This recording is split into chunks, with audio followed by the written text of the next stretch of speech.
Knowing the various psychological facets of being a woman or girl is essential to comprehending how society views women, the expectations placed on them, any problematic conventional gender roles, and the potential effects these factors may have on women's general mental health. Sigmund Freud claimed in a 1925 paper that women add nothing of their own, receive passively, and oppose change. Even back then, these opinions were divisive, but Karen Horney, a psychologist and one of his close collaborators, had different ideas about female psychology. According to her studies, culture and nurture, rather than nature, are the primary causes of the behavioral disparities between men and women. In addition to looking at a patient's early years, she encouraged them to solve difficulties in real life as she worked with them to determine the underlying causes of their worries. Horney's techniques continue to impact many therapeutic approaches employed in psychology and psychiatry today, despite the fact that her department removed her from her position at the New York Psychoanalytic Institute because of her failure to accept Freud's concepts. Analyzing recent findings, psychologists nevertheless contend that rather than being the result of innate gender differences, women may perceive the world differently than males, because of the ways in which a patriarchal society influences them. There might be clear societal or economic divides, such as the belief that women should take care of the family first, or there might be a gender pay discrepancy. These are instances of sexism in the system. Female psychology. Examining variations in gender roles. In examining the experiences of women in comparison to those of men, it could be helpful to study what is known as neurosexism, defined as the sexist assumption that all differences between men and women are a direct result of neurological difference. To put it another way, neurosexism is the false notion that character and behavior differences arise from biological variations in gender-specific neurologies. There are no definite differences in the brains of the sexes, according to recent neurological study. The neuronal and cognitive capacities of men and women are equal. Researchers found that the typical female brain weighs 5 ounces less than the average male brain in the 19th century, which led to the creation of this scientific fallacy. But as we now know, brain size is not correlated with intellect. Rather, it is a function of body mass.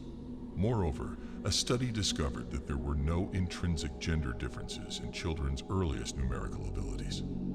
Thus, social conditioning and cultural effects are frequently used to explain gender differences in adulthood. According to Louann Brizendine's 2006 book, The Female Brain, gender differences in hormones, which begin in the womb, cause markedly different brain development in each gender. The anterior cingulate, a decision maker and worrier, the prefrontal cortex, which controls emotions, and the insula, which controls gut sentiments, are among the brain regions that these hormones may affect.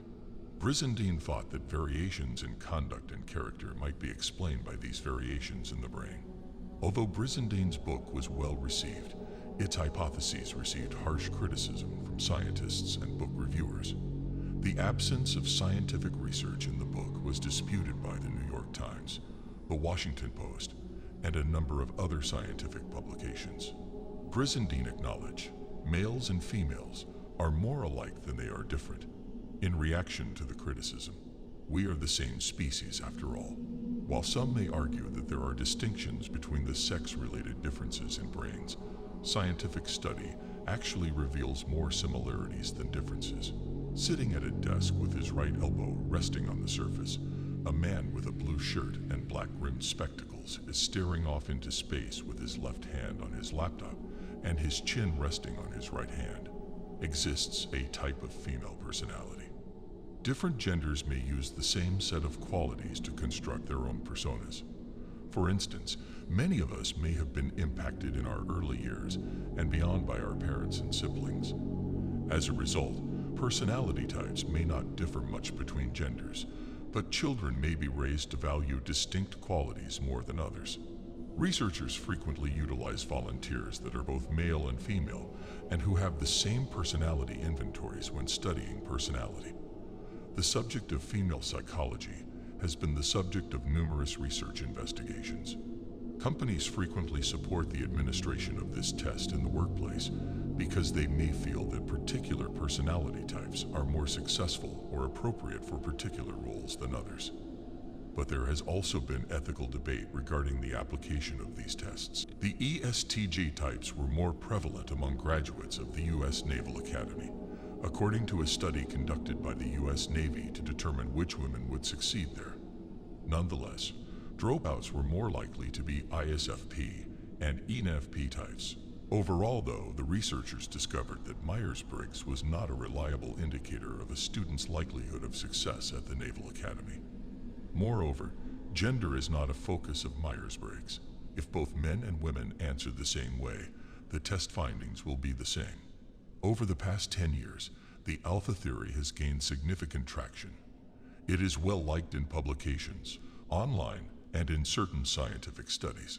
Since our brains have been shown to be comparable, despite the fact that genders may play diverse roles in contemporary society, it may make sense that strong-willed career women are wired for more dominant conduct than the alpha theory would suggest. While there are alpha and beta female characteristics, they might exist along a spectrum. While some women may lean more toward being alpha or beta, others may fall somewhere in the middle. In order to learn more about women in leadership roles, researchers in 2010 used an alpha female personality test to investigate the spectrum.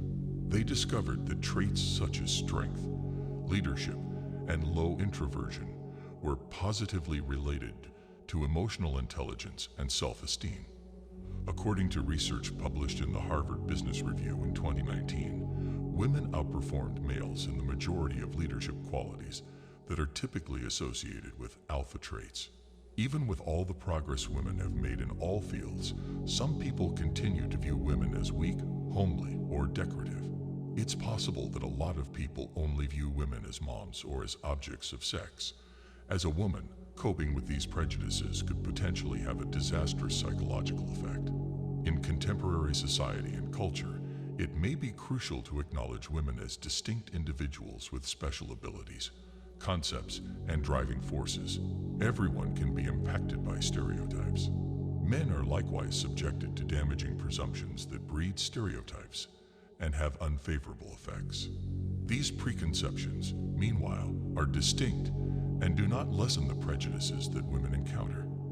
But compared to men, women may be more likely to face abuse and violence from intimate partners.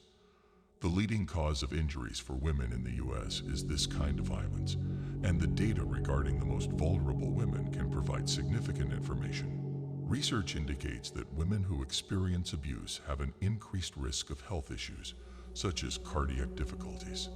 The carrier's rights, obligations, and overall health and well-being may be affected by their decision to get pregnant. Men may have more options to avoid making reproductive decisions or the children that may follow from them, but historically, women have been deemed more responsible for their reproductive choices since they frequently carry children in their wombs.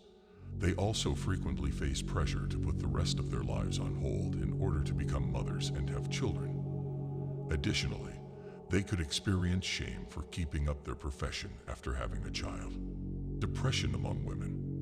A study found that women are more likely than men to experience depression. In 2010, the global prevalence of depression was 3.2% for men and 5.5% for women.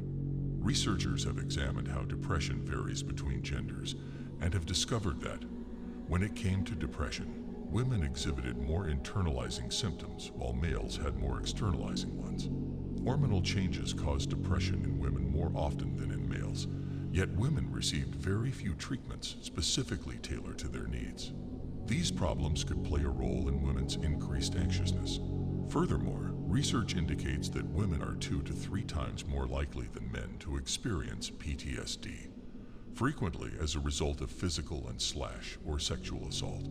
Experts have discovered 3 types of therapy that may be especially beneficial for women, even though further research may be required to determine the best therapies for women with anxiety or other mental health difficulties. Treatment between people. People with a variety of mental health conditions, such as anxiety, eating disorders, and mood disorders, can benefit from short-term interpersonal therapy.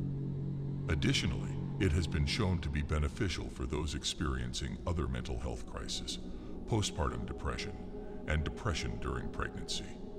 Interpersonal therapy. What is it? Reducing mental symptoms, enhancing social support, and enhancing interpersonal interactions are common goals of this treatment. Share your thoughts with us in the comment below. If you want to watch more video like this, then do subscribe to our channel now. Thanks for watching.